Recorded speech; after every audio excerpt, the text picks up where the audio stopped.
We're doing this while he's doing While action. we're at it. We're doing action. Okay, while we're at it. While we're at it. You guys, I just made a new friend and she's lovely.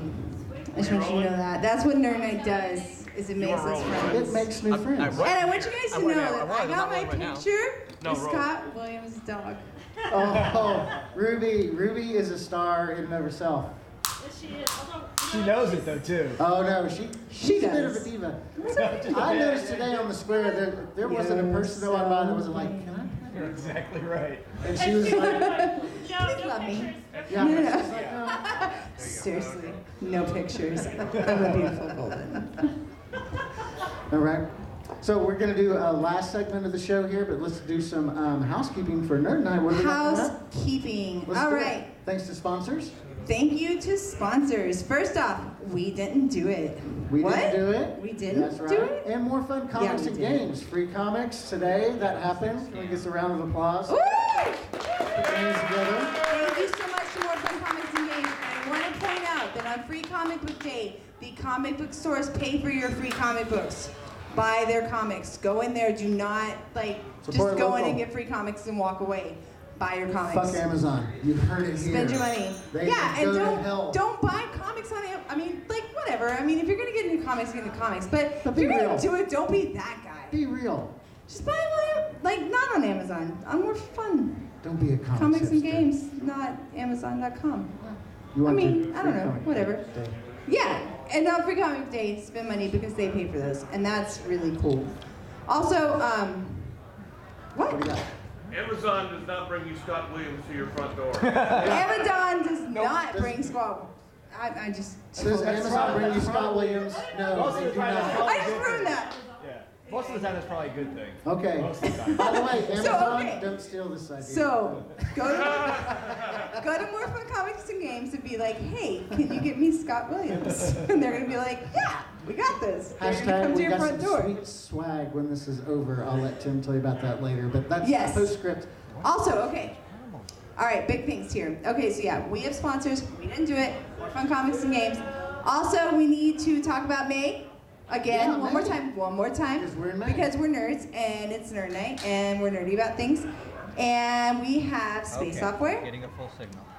Space robots. Anything good? I'm And still gonna space say robots. Space robots. Good job. It's software, I know it, but I'm going to go robots. It's like Always space something. software for the Always. robots of You space. check your toes. So there's that. Anyway, It counts. we also have Pedal Jerk, which is this dude Wait, that what? What's it called again? Pedal Jerk. Okay.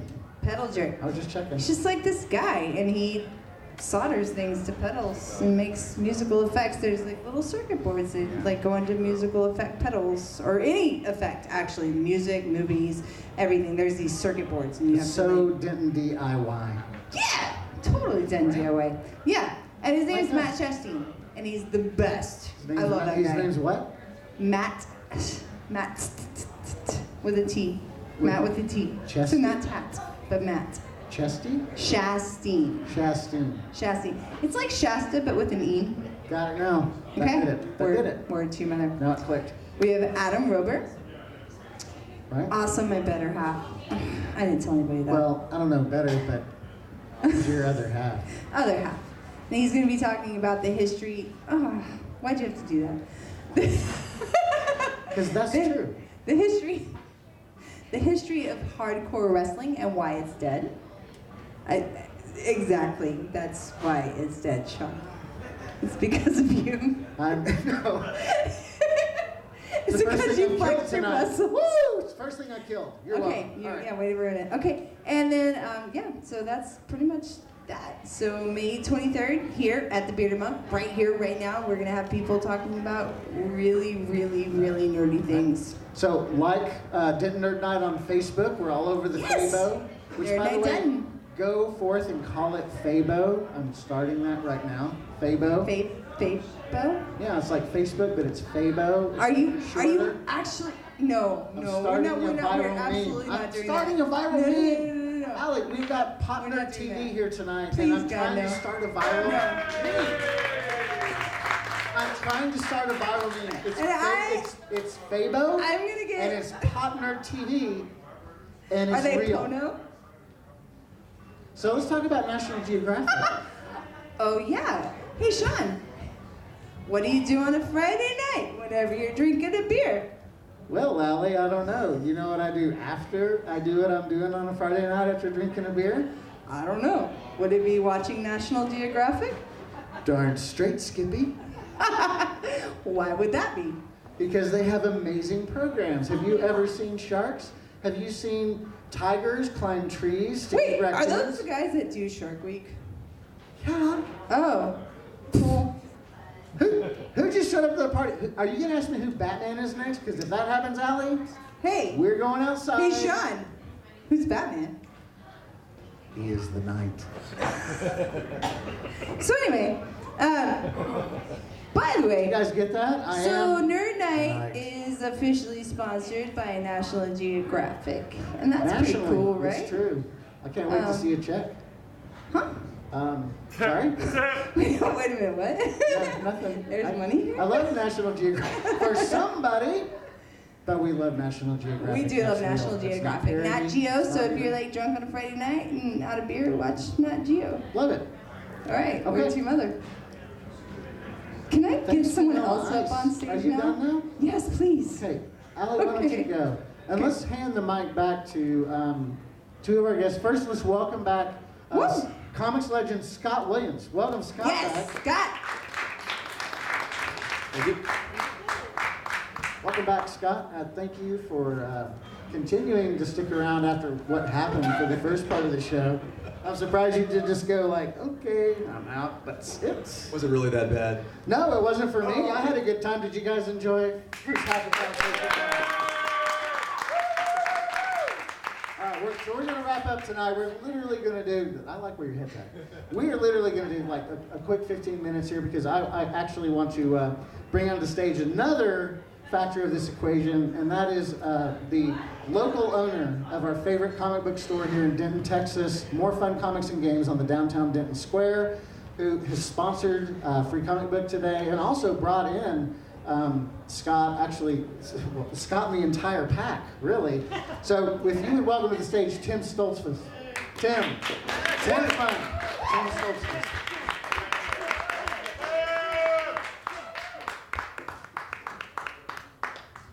So thanks for coming to Nerd Night, both of you. And what I wanted to do is actually wrap up because here's one of the great things. You guys, there's no secret now, right, that we actually have a Batman over the downtown Denton Square. There were people on the Denton Square today that I was literally, half of them knew about it. They were like, oh no, I remember seeing this. Oh my God, is it still here? Do they still have some? And I was like, newsflash, they sell them inside. Like, go inside and check it out. And also, the artist is here. So they were, like, literally the guy, you signed a t-shirt today. Yeah. Dude, I'm going to send you this picture, because this guy was walking by. I've seen it. He actually posted it on social media somewhere. I'm serious. It's already on there. I posted. No, Oh, did you Jennifer, post that? No, That was my. That was your no, post? My no, wife. that was her hustle right there. Yeah. Because actually, your lovely wife, he was walking by with that t-shirt, she was like, whoa, whoa, whoa, hold on. You're wearing, hey, guy in a Batman shirt. Do you know that one of the artists of Batman is here in the store right now? He drew a Denton and he was like, what? And he looked at his girlfriend and was like,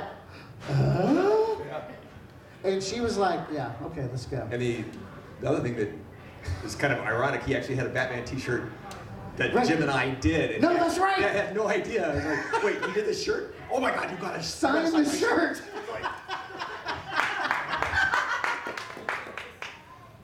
And he was not a small dude. I mean, he was kind of a big. He was wearing it loud and proud. Burly, oh man, no, he was all about it. And when he came back out, he walked right back by our table where we had staked out there, and he was like, check out my shirt. my chicken Check scratch. out my poster. Scott So sign. totally got pictures of him, right? This is what I love about Free Comic Book Day, right? Like, everybody's a potential fan.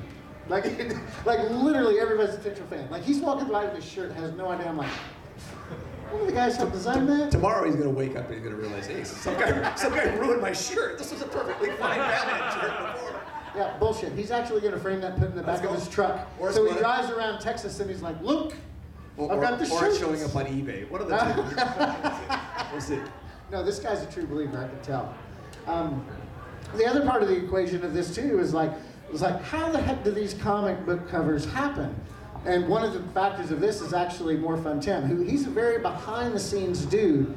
And I've actually done a couple of articles on him, but we didn't do it, like trying to give a profile local press. He's gotten plenty of attention because of doing these comic book covers. And the thing that's interesting is that actually there's been 2 prior attempts that have been huge. Attempts, I like that. Well, no, well, you were the biggest. A couple of attempts then. That's Success. right. No, his Amazing Spider-Man and his Doctor Who. The Doctor Who cover was the first one, and then he released Spider-Man, and of course, the Denton Batman is the third in the series. But this is one of the things that I just wanted to bring up, is to get an idea of like what happens behind these covers. Because just like with comics, the first part of the section was like, hey, once you have an understanding of what goes into the creation of these, hopefully that deepens the meaning of the product that you've got in your hand, because you're like, oh my God, there's a lot of time, there's crafts, there's careers, and this is a rare thing that's actually incredibly amazing.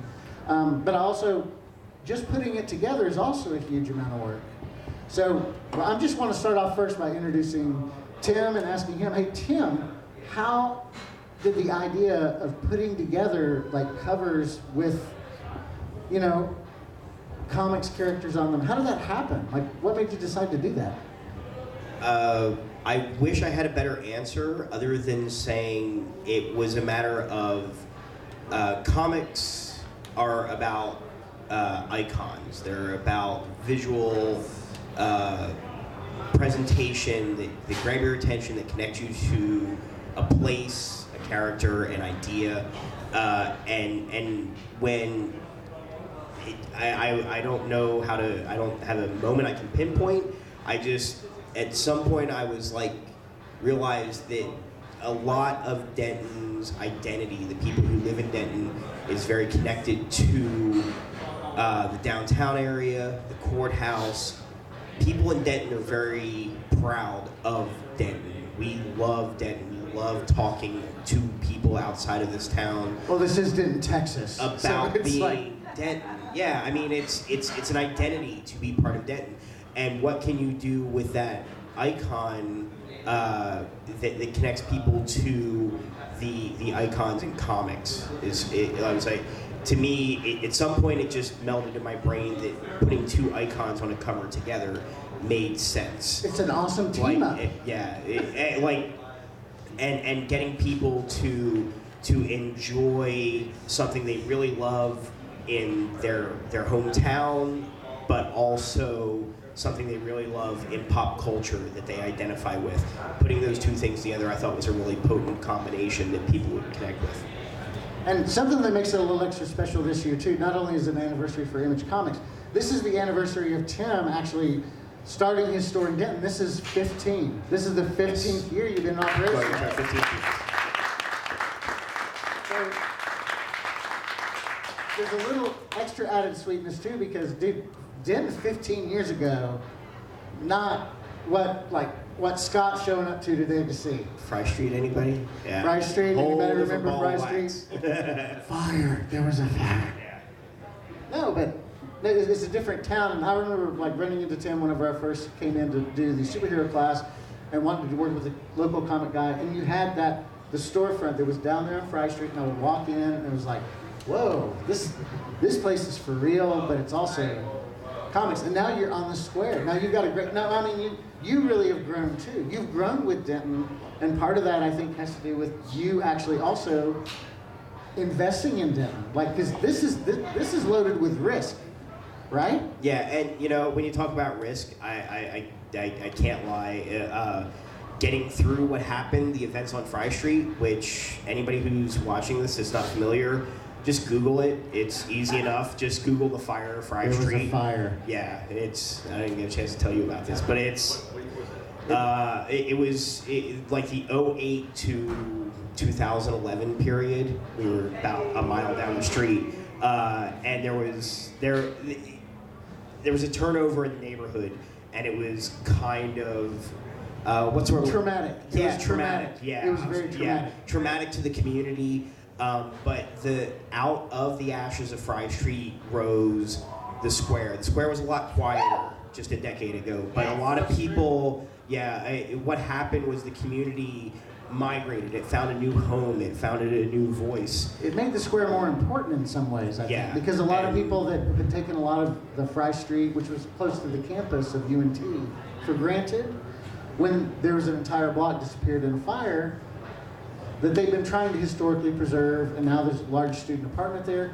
Like, there was this huge move by the community of the downtown seemed to be the place that then a lot of students, music, all of it, creatives, it all began to migrate down here. And also, I've had conversations with people where I talk about you go back a dozen years, my comic store was a fledgling store at the time, but there was a bunch of us hanging out at the bars down on Fry, a bunch of guys coming out of school that loved Denton, loved the vibe of this community, and we woke up 10 years later and there's piles of us that are now running businesses on the square because we're no, we want to be here. This is where we call home. It's the community of people that we like and that we've grown up with, and the people that kind of grew up on Fry. Yeah, they were forced to move a mile down the street, but they've built something bigger. They've built something that has its own identity that they get to share with other people and keep expressing their idea of Denton to the rest of the world as this area continues to grow. And that's, like you mentioned, Jason Lee lives in town. He came into that. He came into this community and saw it and saw how awesome it is and saw how much people who live here care about here, and was that's a pretty cool thing that's unique, and I want to be a part of that. So how did part of your business philosophy that's clearly evolved in being a major part of Denton, and not just enjoying the community or taking the community for granted, but actively contributing to it, how much of that contributes to you then deciding on which covers to get? And I mean, because obviously we've had Doctor Who, Spider-Man, and Batman. Perhaps you've heard of them. Perhaps you've heard of these characters, maybe, somewhere? Anyone? Bueller? Yeah. Exactly, these were very highly well-known characters. So how does this tie into you really wanting to help build your business as the philosophy of the businessman here? Yeah, and it's about finding an opportunity with the characters that connects both with comic collectors and with people who are occasional comic buyers, which I need to make abundantly clear, there is nothing wrong with that. There's elitism in hobbies makes me crazy, and I love that some people that's their in. You know what I mean? That brings them in. That's what gets them started. Batman or whatever. I'm gonna go into the store. That's awesome. But it's finding an opportunity where it's okay, where does the constant forward movement of a character in comic books connect with where the community is at right now, and finding an issue, finding a circumstance in the comics that people can connect with and bring all of that together in one moment. And that's why there's only been 3 of them over the course of, 4.5, 5 years now? Finding the right spot that I think people will honestly engage with and enjoy. It's a real challenge, and it's important to make sure that we're not just pumping out some random book every month, that it's something that feels unique and special each time it happens. And I want to make sure that everybody in the audience is clear that Tim and I aren't just acquaintances, we're drinking buddies. So I've seen this guy also grow, literally the comic book course that I taught, that was how we met. I went to his comic store and said, look, I want them to support a local shop. I want them to have this personal guidance on their journey through comics that Amazon can't provide, honestly. I mean, because you and your staff, you're super knowledgeable. Once you tell somebody, what do you like? Tell me what you read, what are your genres. You're able to direct them in a way that Amazon and Yelp just can't. I mean, it's just not equipped to do that. And that personal relationship, the new stuff that comes out, it's amazing. He helped me craft that class. I had an idea of what I thought the class would be. It changed whenever Tim and I sat down and started discussing and sharing our passion of comics. Because it's like you're saying, Scott, I mean, our shared passion, it becomes really clear, because once we start going on, it's oh, I want this book, and he's wait a minute, this one's better. And I'm like, whoa, hold on, now we're gonna go there, and yeah, we go there, and we have that discussion. And it'd be everything from like art, to story, to timing, social relevance, the period in which it's happening, all that. But I just wanna say that one of the things that with Tim impresses me that I wanna make sure everybody knows is there's a huge amount of risk in him even doing this. He's gotta pay money up front to a publisher to even get this done and bring it in the store. And guess what? There are zero guarantees anybody will show up. There's zero guarantee someone will come up to buy your stuff. So it's bold, there's a risk taking. And I just want to acknowledge that, you know, part of what you're doing is not just like, oh, Denton's hot right now and I'm gonna ride that wave. It's also like, I'm making that wave. I'm bringing Batman on a surfboard in front of the courthouse to this wave right now. So and that's not unfair to point out. At the same time, I feel the need to point out that I wouldn't do it if I didn't have faith in the Dayton community to connect with it. I see how Denton reacts to things that make people care about Denton. Things like the Day of the Dead Festival with the coffin races. We sponsor the Turkey Trot. 3 years ago, the Turkey Trot was like, hey, let's get a few people together on Thanksgiving morning and run around for a while. And now we sounds like a stupid idea. Yeah, but and even the city was like, what, are you kidding? And now there's 4,000 people running around the square on Thanksgiving morning. You know, things like that. The community wants an opportunity to connect with each other and to spend time with each other and connect with each other with the things they care about. I see that all the time, and you're talking about my risk, but I also look at the community, and I know the community cares enough that the risk is not that great. That the community will respond as long as you aren't patronizing to them. If you're giving them something that they'll genuinely enjoy, they will respond, and that's part of what makes Denton so spectacular. Give him a round of applause for that, because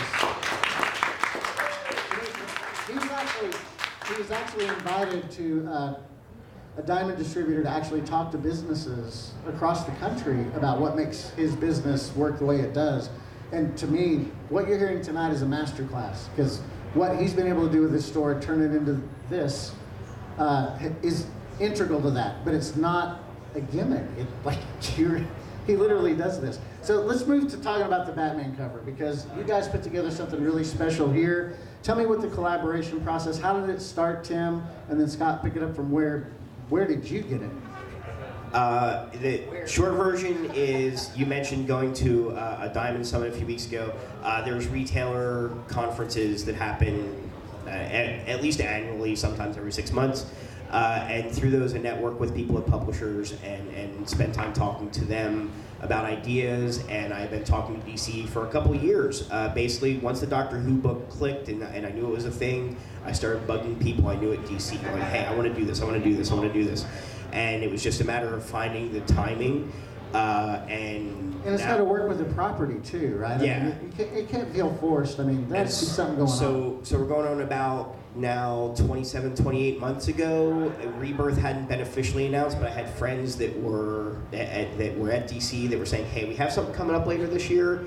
Keep your eyes peeled. And the moment they announced Rebirth, where they were reinventing the DC universe, I was like, this is a great opportunity both to publicize Rebirth, to get people on board with Rebirth, and also finally do a Batman #1 Denton custom cover. And so I talked to them and said, hey, I want to do this. They presented a list of creators that might be available to do it. And then I was like, Scott Williams? Like, I had seen, like, I looked at the list. The main thing I look for when I'm doing an artist, if I can't get someone local, like with the Doctor Who cover, I got Jake Ekus, who lives here in Denton. If I can't get someone to make the local connection, I need someone who can draw structures effectively, who can put the courthouse, you know, on a cover effectively. Someone who knows how to draw sharp lines. I shouldn't even say knows how to, but their style presents itself to them. There's a lot of artists out there whose style would not fit. It's too ephemeral, it's too vague, and it's gorgeous art, don't get me wrong, but it doesn't work for what I'm looking for in order to make the cover click. But when I saw Scott Williams, I'm like, no, this guy, I'm sure he can do it. And so I was like, let's go. And how did it come out on your end? How were you approached?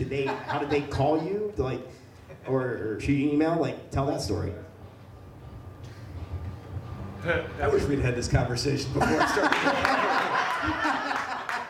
No, you know what actually just became completely clear to me that in a way that I didn't quite connect with when I was doing this was how much of a character the courthouse is. I knew it was an iconic Denton landmark, but the way that you just described the city and the relationship of the people in the city, and then mention looking for an artistic style that would represent the landmark to the degree that you want it to be.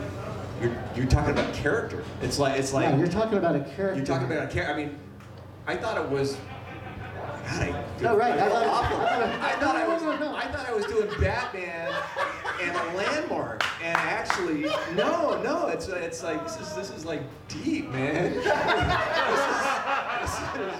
This is Batman and Scott, rest assured, you nailed it. You nailed it. and a critical character in the whole sort of organic, symbiotic relationship in this cover, and so far I haven't really heard too many complaints, so it doesn't sound like I dropped the ball totally. But honestly, I mean, and I don't know if I would have. It probably wouldn't have changed my approach. I think my approach would have stayed more or less the same, and I was pretty reverential about the reference. And to be honest, I'd never been to Denton before. I think we pretty much established that. I'm a tourist. I'm passing through, and I'm having a great No, wait, time. he was born in Texas. I was born in Lubbock, Texas. That's a true story. That is true. So I've got some Texas blood in me, but I also moved when I was 2, so it doesn't run. Still deep. counts. Still counts. But I did know, again, to the degree that the Denton landmark is what I now know that it is. Just curious, when you were presented with it and you were getting started, did you see the Spider-Man and Doctor Who covers before you started on the Batman cover? Yes. Okay. Yes. Because one of the things I loved about the first treatment, which sadly, I'm an idiot, I didn't think to bring it tonight, but it was like, the approach was so different. The Doctor Who cover was very stoic.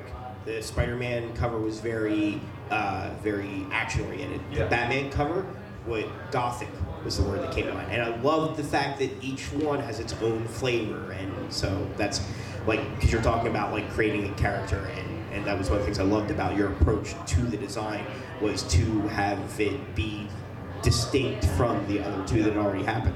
Well, this design had callbacks. I mean, that's why. Yeah, no, music- absolutely. And that's no accident. And it's fascinating that you chose this cover, because the cover here on the right is an old that's Bob Kane, right? It's a Bob Kane early 30s, 40s Batman cover. Later, much later, we were talking about him earlier, in the 1970s, Neil Adams did a bunch of very iconic, yeah, there we go, right. There we go. Right? Okay. So, and this was sort of, and if you put our cover up next to these, it's not the same, but there's a vibe. There's a thought. This is interesting. We did not talk about this, right? But he's savvy enough to have picked this out. It was this type of imagery, and some others. It's iconic, and I. Yeah, it's nerd night. So I was a comic, not just Batman. I was a comic book reader for years and years and years growing up, and there are scores of similarly themed and structured type comics to this. So again, less of a focus on the courthouse as a character. It was more, to me, it's like, okay, well, kind of where am I as an artist? What can I bring to the table that appeals to me? What sort of taps into the types of things that I like to draw? And we all, as comic book artists, tend to go to our roots, the things that kind of got us interested in comic books, made us the nerds that we are. And if push comes to shove, and I'm backed up against the wall, I will fall back on the imagery that I consider to be classic, that I have an affinity for. And sure enough, when I did a little sketch that eventually you got a hold of and sent it to the editor, and then I think the editor, I don't know if they run it by you or not. I'm not sure how that process works, but at least from an editorial standpoint, I sent it into DC, and the guy who's kind of the editor, project editor on the book, said, "Oh, that's cool. That's kind of old school. You know, I kind of like that old school vibe to it." And a lot of times they'll ask for, depending on it, it's a cool editor. A cool editor will ask for 1 or 2 images to kind of see what floats and what doesn't float. If you got a dickhead editor, they may ask for like 5 or 6. Fortunately, no names. well, I only did 1 sketch, and this isn't like a great story, but I was actually. This was just before Suicide Squad hit, and which again was that part of that was part of Rebirth, right? Yeah. So anyways, we were waiting to do Suicide Squad, and it was getting later and later and later because it's Jim Lee, and that's what Jim Lee does. And I was the inker on that book, so I'm waiting for these pages to come in, and we're getting tighter and tighter and tighter on time. And meanwhile, I grew up in Hawaii. I'm going out to visit my mom in Hawaii, and I'm thinking, got it. Now when I get back from this little 1-week trip, I better be getting onto the Suicide Squad stuff, because that's the deadlines on that are very important. And then I get a call just as I'm getting on the airplane from the editor saying, "Would you be interested in doing a Batman cover for a Denton, Texas a Batman Rebirth cover? Who? By the way, you need to figure out a way to incorporate a courthouse in it." What the fuck?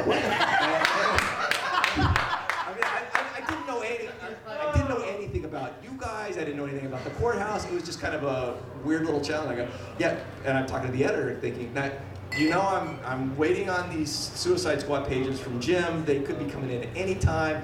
Once those come in, I've really gotta, that's what my priority's gotta be, because I'm already committed to that. This is coming in after the fact. Sounds like a interesting project, but I don't really know enough about it. And it's like, really, a fucking courthouse? Are you serious? Okay, let's and so then I thought about it a little more. It's like, I really don't want to miss this opportunity, because I could do Batman 365 days a year. I love drawing Batman, doing a cover, and then trying to figure out a way to make the challenge work, because it's one thing to do Batman with gargoyles in Gotham City, right? You haven't seen that before. That's for yeah, just a few times. It's never been done. But to do it with, and then I had to find out, what's the story with the courthouse? What's the history?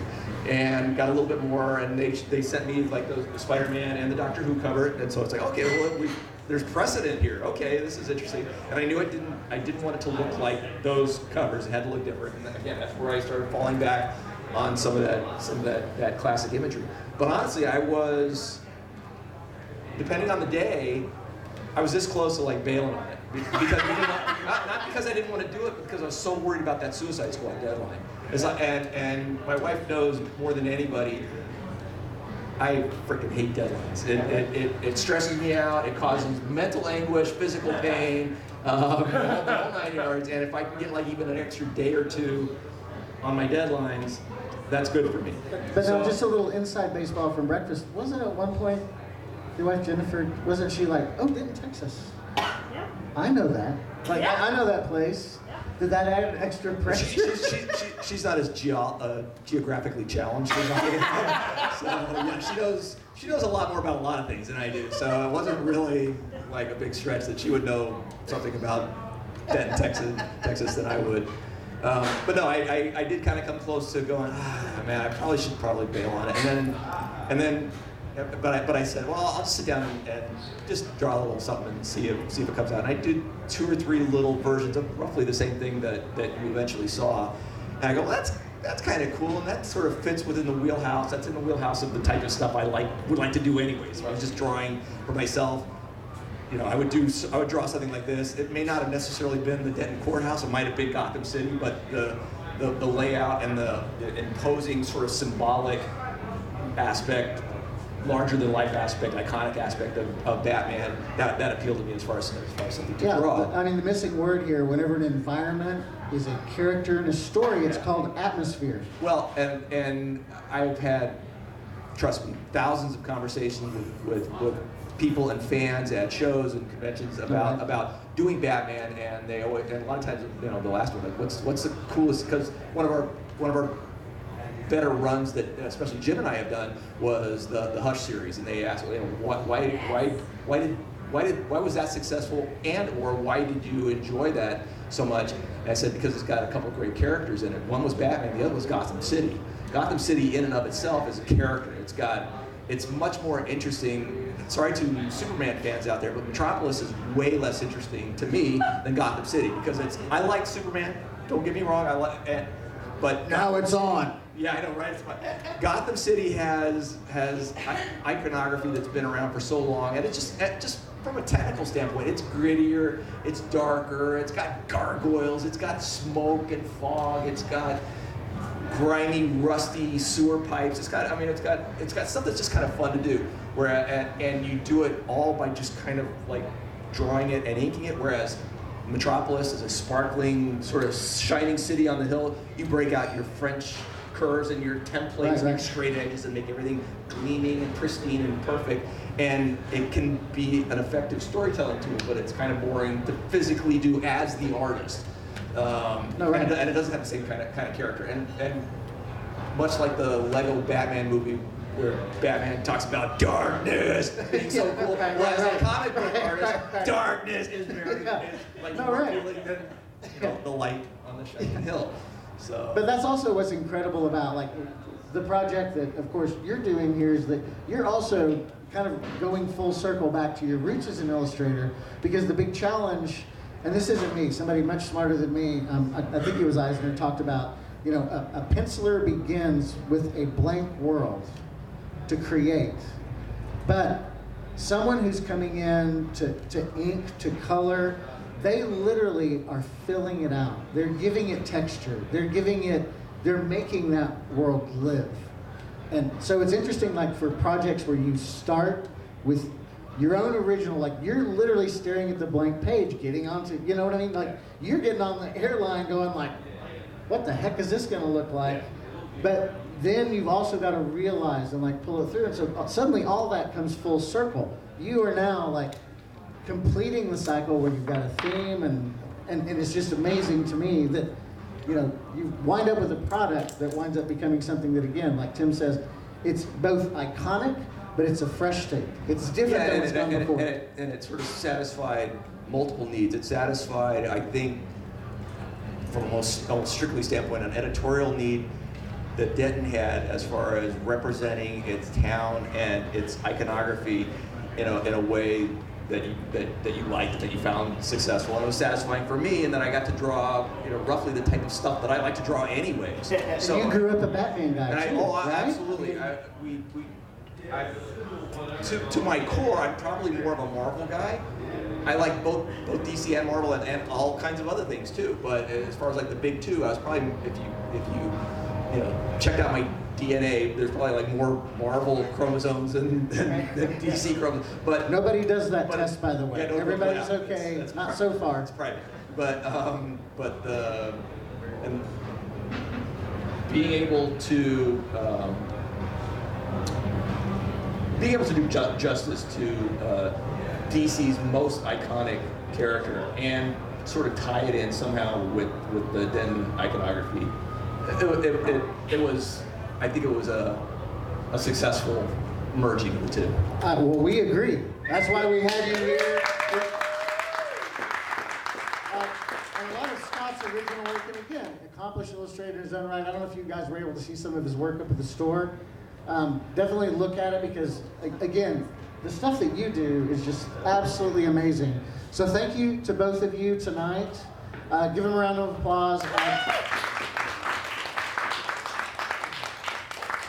By way of conclusion, though, final thoughts. You look like I just wanted to thank you guys for having us out here. We had a great time. I wanted to thank Tim for being such a great host and for bringing us out here and for having the faith and trust in what Sean sort of touched on. Is there's a little bit of not a little. There's some risk involved in doing a project this big, and the faith and the trust that he showed in my ability to produce something that met his needs and created something that he could be proud of and that he could show to his town and be proud of. I thought is Well, I really appreciate the fact that you showed that trust in me, and I was happy to be able to do that for you. thanks for taking risks, Tim. Well,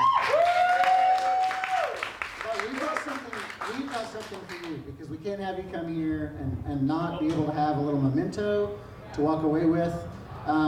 So here's what we want you to do. Yeah, that's right. Here, it's the other side. And actually, it's the other side. So turn it around here. What this is actually a Nerd Night Special Award. Scott Williams has been named Comics Innovator for 2017 from More Fun Comics and Nerd Night. Please give him a round of applause. And yes, we make that ourselves, and yes, that is a beer tap. Because this is Nerd Night, this is what we do, this is how Denton rolls. Thank you for being part of our history now, Scott, and thanks for being such a good sport. So thanks a lot for being here.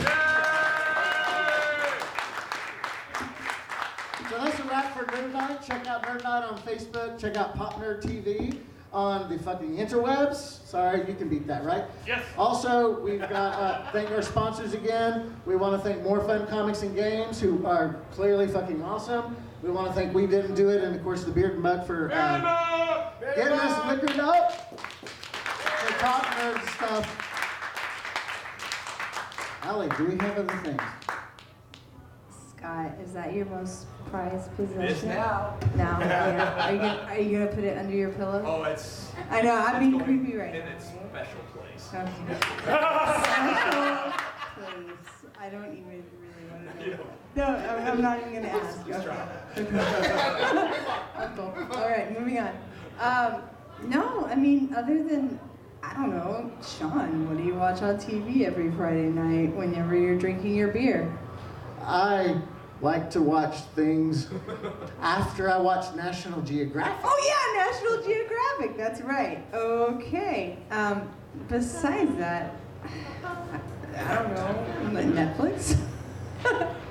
Wait, I didn't say that. I never said that. All right, so, I believe there's a few questions in the audience. If that's oh, there's questions. We have questions. Do you want me to moderate the questions, or do you want to do the questions? I'm cool. You game? You game for a few All right. questions? Let's bring it. Does Let's bring anybody some have questions. questions? All right, what do we have? What do we have? I probably have some questions. Go ahead. Let's go with you. Okay, Scott, you've talked about your professional connections that you were able to make while you were at the University of Hawaii. Talk a little bit about the personal connections you were able to make, maybe specifically one person. How have they inspired you? How have they been able to... Which person are you pointing to? This person, this person right So here. specifically, how has your wife inspired How has you? your wife inspired you? How has she been able to keep you going? What is the connection you two have been able to have throughout these years? And just talk about that a little. Okay, so interpretation for the rest of the crowd. Your wife is cool, right? Next question. No, but really. Give us a minute and just let us know. She digs me. Go ahead. I think you get it. But yeah, for the rest of the crowd, your wife's the best. I'm not sure if inspire is the word I would use. But she has been with me from the very beginning. When I was, as most comic book artists, or most anybody, and most professionals, were dirt poor, she never thought being a nerdy comic book artist was a bad thing. I think she almost liked me more as a badge of honor. There was no illusions of a sexy lifestyle vis-a-vis a career choice, because doing comic books, especially when I got into it in the mid '80s, it wasn't a dead-end job, but it was something that you did because you loved doing it. And there would be some women that would run, like very fast, away from someone who had job aspirations. That I had. I think she deserves a lot of credit because she stuck with me when it was a potential dead end. But now she's thrilled because hey, Right. She walked through the fire and came out unburned. Yay! But and not only that, but she also raised my kids while I was busy putting in 15-hour days. That counts for a lot, like more than you could possibly imagine. So, thanks, Jennifer. Appreciate it. You get a public thank you. Also a fabulous dog mom, can I say? She got the dog mom thing down. Yeah, she's Pat. doing great. It's all good. All right. Couple more questions. Well, okay. I mean, you guys are badasses, but let's see what's over here real fast. Do you think Bruce Wayne would be an iPhone person or like an Android person?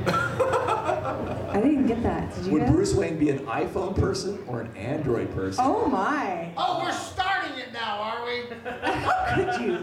Why would you bring that up? What's that got to do with the Denton courthouse? That's what I want to know. Where are you taking this conversation? Down a pit of hell. Bruce Wayne, he's got his own list. Well, let me put it this way. When I draw Batman and I draw Bruce Wayne, he's an iPhone guy. Well- Other artists, they can go Android all day long. They can go for like Moto flip phone. Motorola's. Yeah, right. You know, it's like, I'm good. Hello, but- Moto. Yeah, exactly. I'm sure that answered your What do question. we got, Paul? So, two-part. What are your 3 favorite things you've done, most iconic to you in your head, whether they were popular? Yeah. What's the one you could do over, you'd like to do over? Do you want to repeat them? There What are the 3 favorite? there are no do-overs, so that's almost an impossible one to answer. What's out there is out there. Most artists almost always tend to think as they progress through their career, they keep getting better and better and better, and not everyone shares that opinion. I feel like in a lot of ways I've gotten better, but I think we touched on it earlier that there are probably a lot of people who think I peaked out in 1991 on X-Men, right? Because that we sold a bazillion copies, and that's like ingrained in their head, a particular look at a particular time with a particular context, and so from then on it's been downhill ever since. I think I've progressed. I've been working very hard to progress since then, so. I would like to think I got better. Let me see. How does that relate to the original question? I'm very proud of a lot of those Touchstone series and characters that I grew up a fan of. So I was a big X-Men fan. So obviously getting X-Men back in the 1990s was a big deal. It was actually a group of characters for a comic company that most professionals strove for, partly because they were very iconic and a great concept at the time, and they were also usually a barometer of where you were from a creative and career standpoint. In other words, if you were doing X-Men, you were probably doing pretty well within sort of the sphere of mainstream comics. I mean, you had, I don't know if arrived is the right word, but you were doing something right, your career trajectory, and I don't know if most of the fans see it this way. Being in the middle of it, it is a career for me, and so you do make judgments based on not only how are you presenting yourself artistically, but how is it as far as inertia for your career? Are you going in a positive direction, and more and more people are knowing your work and are excited by it, or are you on a negative trajectory and people are like, who are you again? And what do you work on? And that kind of thing. So X-Men was a big one. From before, when I was a little kid, I always wanted to do something Batman related. This is kind of cool. But before this, we did Batman Hush, again with Jim, and that was kind of a big deal. It was kind of a bucket list kind of a thing. And then the fact that when I was working on it with Jim and with Jeff, it was well received, and so that was a plus. But just the fact that I was actually able to play with those particular sets of toys and felt like we were doing good work, and then now it's when did that come out? That was 2002, I think. Yeah. So we're talking about 15 years ago. And, well, okay, so roughly 13, 14, 15 years ago, and it's now actually considered a bit of a classic, right? And so we had trust me, no clue. We thought it was going to do well, sell some books, have some measure of success, and I think we were proud of the work that we were doing, but we had no idea that it was going to be kind of a bit of a classic. So I think I liked it then, and now in hindsight, knowing that it's got this almost kind of classic evergreen aspect to it, it's like even better. So can't complain about that. And then I don't know if I can come up with a third one. I'll go a little bit further back, and we talked about it earlier. The Strike Force Oratory, again, is not a book that hardly any of you will have seen or read, but it sort of has the virtue of having been my first sort of taste of what it's like to be in this industry. And there are certain artists that if you follow their careers, they make strides in a fairly short amount of time. And in my mind personally, it's you could argue about it.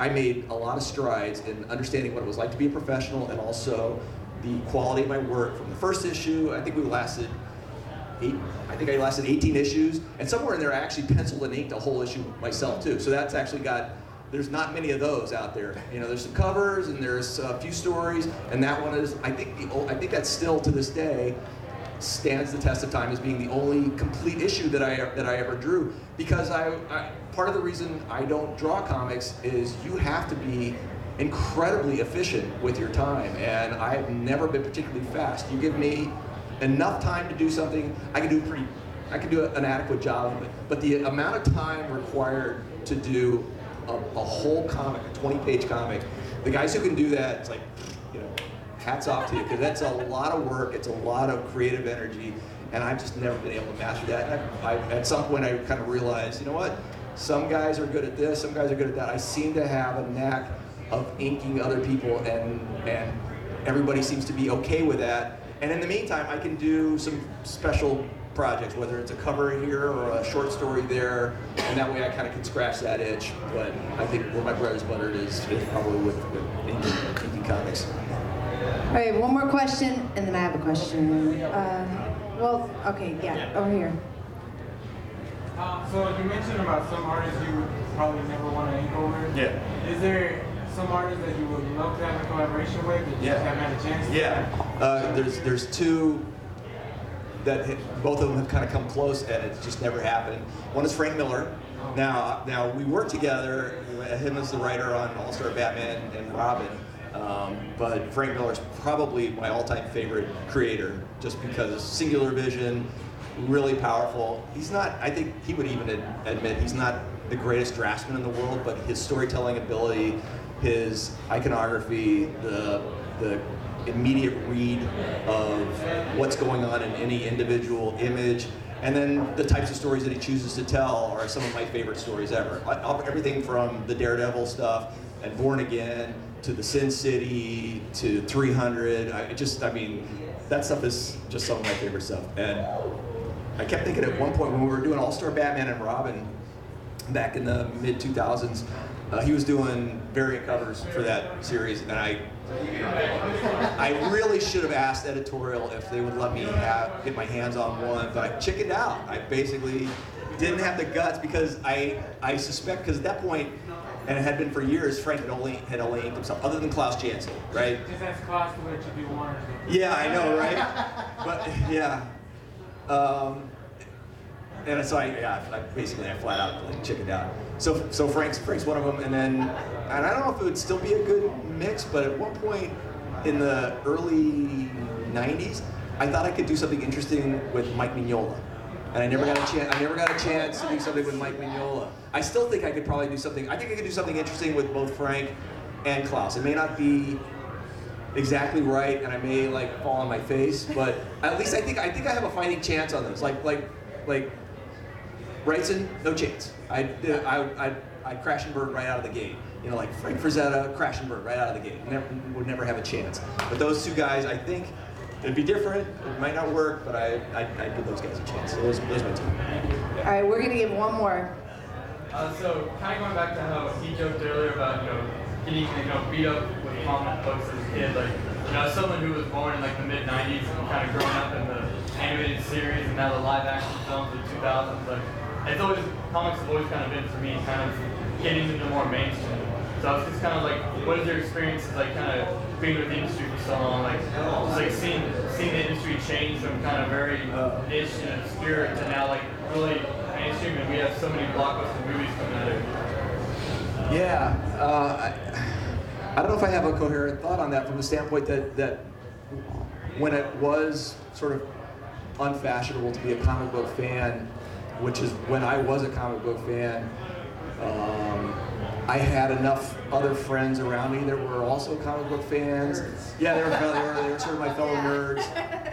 They even had like a comic collectors club in Hawaii that I would go to once a month at some library. It was very nerdy and geeky, but they were sort of like my people, and we all got along. And then the people who weren't my fellow nerds, I just didn't really talk about it. And I didn't sort of wear it on my sleeve. And back then you couldn't wear, Batman T-shirts or Flash T-shirts, or I mean, there really weren't that many of them around. And yeah, that's my point. They really didn't make them, And so if you really wanted to be undercover, so to speak, or in the closet, so to speak, but I didn't really try to hide. I just didn't put it. I just didn't put it out there. And some people who did know that I was a comic book fan, who didn't share my enthusiasm, thought it was cool that I could draw, right? So you kind of get it's not quite as cool as being like the star football player, but if you could draw a little bit, that's got a little bit of cachet, a little bit of sex appeal. So there was that. And as far as how it is now,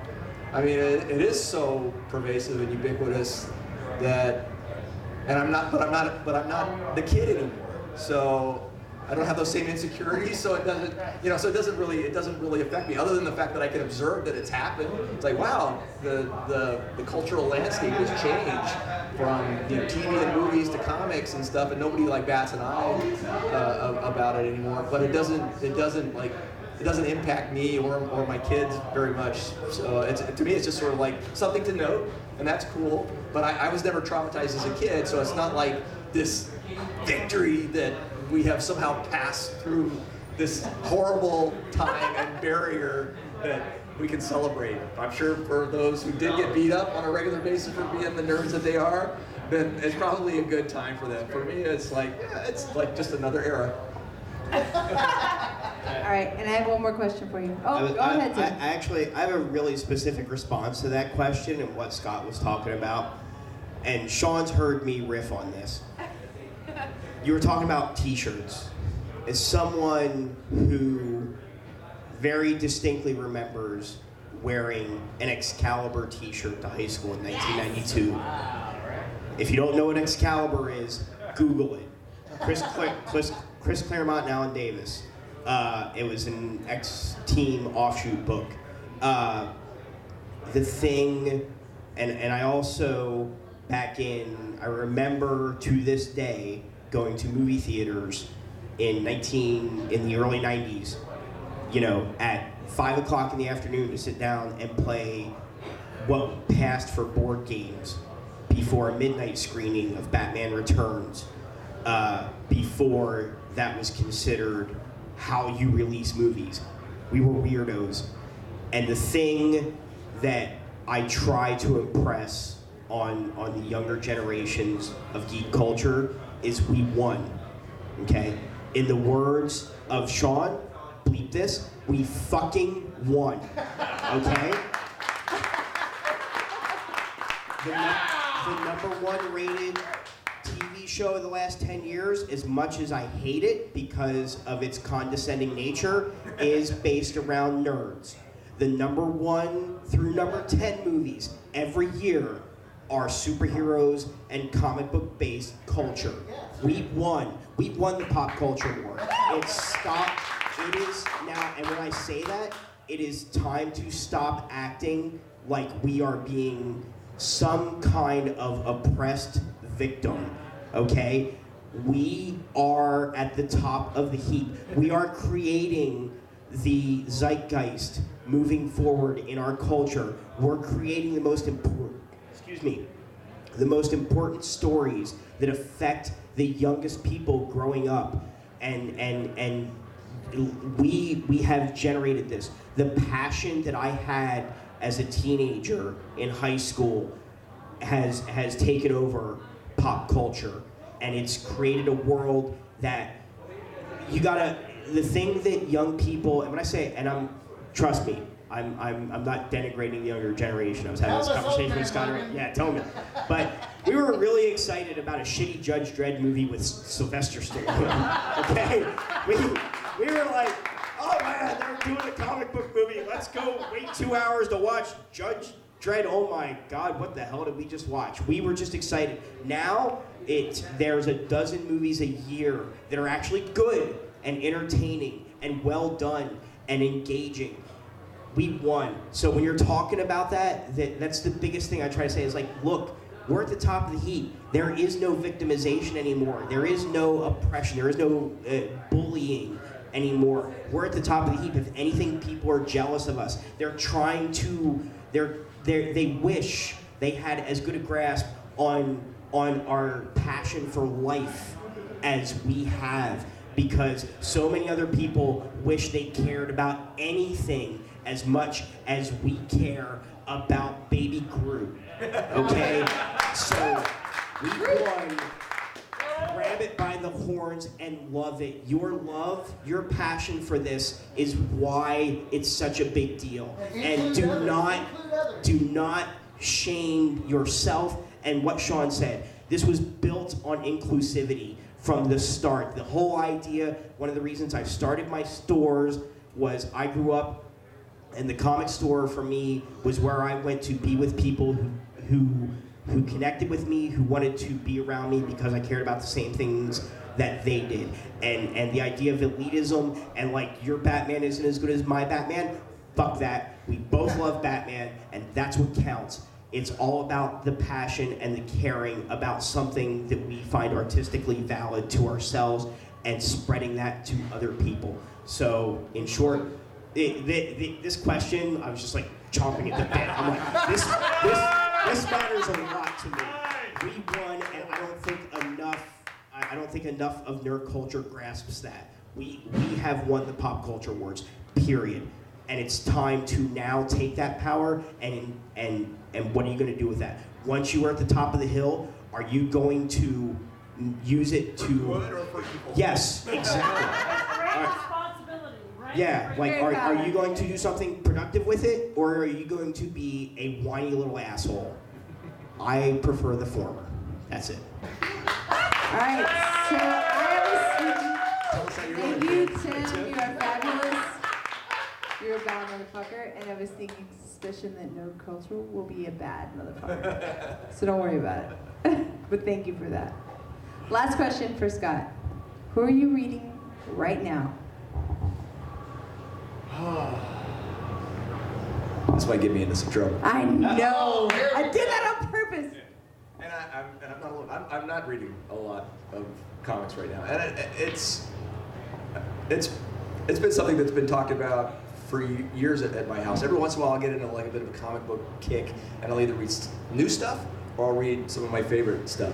But I bet if you went around and did a quiz with most comic book creators, the ones who are pretty deep into it, they read far less than you would think, and a lot of them read nothing.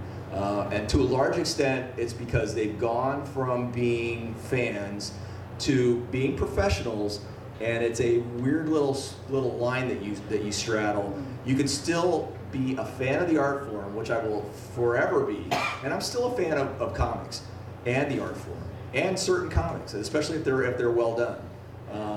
But like a lot of guys, when you put in as many hours as you do, when you're basically just sort of marinating in it for 15 hours a day, one of the last things you want to do when you've got some time off is to read more comics. And it has nothing to do with the merits of the comics that are coming out today. It has nothing to do with anything other than the fact that at some point you disengage from it in the way and in the pure love that you had for it as a fan. again, the sort of the admiration for it as an art form and the power, because we have to continue as creators to be fully invested in it, because it's what we do. And I think if you just sort of show up and go through the motions and are doing it by rote or because someone's paying you to do it, it shows up pretty quick, and you start to lose a fan base, you start to lose clients who will hire you. So I think you always have to keep the fire burning. But the last thing that I read, which was about 2 months ago, was somebody mentioning Jim Starlin today? Were we talking about? We were talking about Jim Starlin. Jim Starlin has a real well-known run from back in the 70s, which is actually being applied to the new Avengers movies, the Captain Marvel and the Warlock series with Thanos and Warlock being introduced, Thanos being introduced as the main baddie. I went back and reread, and those were some of my favorite comics as a 12 and 13-year-old. And literally, like about 2 months ago, I went and read the entire run and just thought it was awesome. I thought for sure, because I've actually gone back and read. Okay. Confession, I'm 57 years old, so I'm older than I think everybody in here. So I actually read like a lot of the Stan Lee, Jack Kirby, Steve Ditko comics, and I was a huge Stan Lee fan. There's a lot of those comics that I loved as a kid that I can't read now. They're kind of horrible. They are clunky. They're sort of charming in a very kind of innocent sort of way, but they're so over the top. And there have been some that I've read that I swear I remember as a kid thinking they were just the greatest thing since Shakespeare, and I just kind of almost can't read them anymore. They look great, some of the art, and I'm a huge Jack Kirby fan, and the artists that he worked with. So I love the idea of those comics, and being a original art fan and an art collector, I go back and try and buy original art from that era, and love like the fact that the word balloons are still handwritten on the original art, and on those individual pages from my childhood with the nostalgia attached to it. I love that stuff. But as far as it being entertaining to me as a 57-year-old man at this point in time, it doesn't hold a candle to the way that I kind of remember it. But that doesn't mean to say that there's not a lot of comics from my childhood that I still really like. I've read some modern comics that are exceptional, but to answer your question as honestly as I can, there's very few books that I go out and buy off the stands and sit down and cozy up with a cup of tea and read, last thing before I go to bed. It just doesn't happen. Tim's got a parting shot. Tim's got a parting shot. What are you giving away? What's happening? But it just the print. Yeah, and just hey, for everybody who came out tonight, make sure you grab one of these on the way out. We have them at the table here. This is a print of the Batman cover. We've got them in the box right there. So make sure you do not leave without one of these, because that's part of the reason why we did this tonight. Thank you guys so much. Yeah. Oh they're yeah, free. they're free. Yeah. Happy Nerd Night, you guys. We'll see you guys May 23rd for Hardcore Wrestling, Why It's Dead, Space Software, and Pedal Jerks. Have a great night. Thanks so much.